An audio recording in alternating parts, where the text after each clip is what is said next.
Let's go straight on to the business news for you now on the programme. And global markets really tumbling this morning as the US-China trade war has suddenly deepened. Well, Yuka Roya is joining us here on set. Yuka, to tell us a little bit more about why that is. Well, Stuart, investors really were spooked by Donald Trump's threatening to raise tariffs on all Chinese imports to 25%. In a couple of tweets on Sunday, the US president dramatically ratcheted up pressure on Beijing, saying that a 10% tariff imposed on $200 billion worth of Chinese goods today will be increased to 25% on Friday, and more will follow soon, suddenly throwing a trade deal into doubt. Haximeus Belkins has more. After months of often fraught US-China trade negotiations, US President Donald Trump has had enough, taking to Twitter to announce a further series of hefty tariff hikes in an apparent bid to heap pressure on Beijing to agree a deal. Trump says the US is set to raise taxes on $200 billion of Chinese products to 25%, up from the current 10%. While $325 billion of other currently untaxed Chinese imports will be shortly. According to the president, the moves could come into effect as early as this Friday.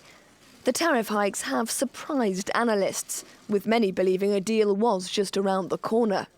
I think there's a little bit of brinkmanship on the political side going on here. I think perhaps the president's using the surging markets in the U.S. is probably a little bit of leverage here. He's willing to give a few points away to really put the screws to China. For months, the two countries have been locked in a trade war stemming in large part from China's push to establish itself as a global technological superpower. The IMF and the World Bank believe the US-China standoff has had a detrimental effect on the world economy, creating significant uncertainty for businesses. It was only last week that US Treasury Secretary Steve Mnuchin described talks held in Beijing as productive, although there were concerns that China was planning a U-turn on its promise to scale back domestic industrial subsidies.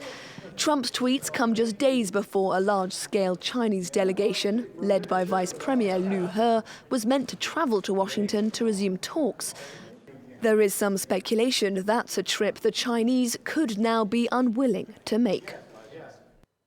While Chinese shares tumbled this Monday, the Shanghai Composite dropping more than 5.5%. Hong Kong also dropping more than 3%, 3.25% rather, while Tokyo and Seoul were closed for a public holiday.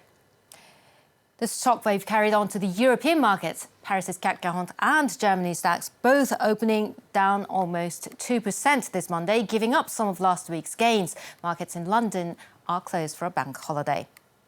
Oil prices also dropped over the deepening trade war between the world's two biggest economies, adding to concerns over US sanctions on Iran. International benchmarks Brent and the WTI both dropping almost 3% there. Moving on, Boeing says that its engineers identified a fault with a pilot warning system on its 737 MAX jet within months of the plane's debut in 2017. But the company didn't tell airlines or federal regulators until after the two fatal crashes.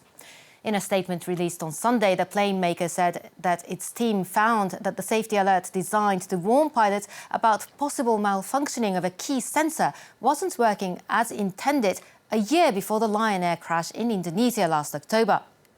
Engineers realized early on that the sensor warning light only worked when airlines also bought a separate optional feature. Boeing says that management was unaware of the issue until the accident, but it was only after the Ethiopian Airlines plane went down under similar circumstances in March that the planes were grounded. The European Union may launch a formal antitrust investigation into Apple in the next few weeks over music streaming, according to a report by the Financial Times.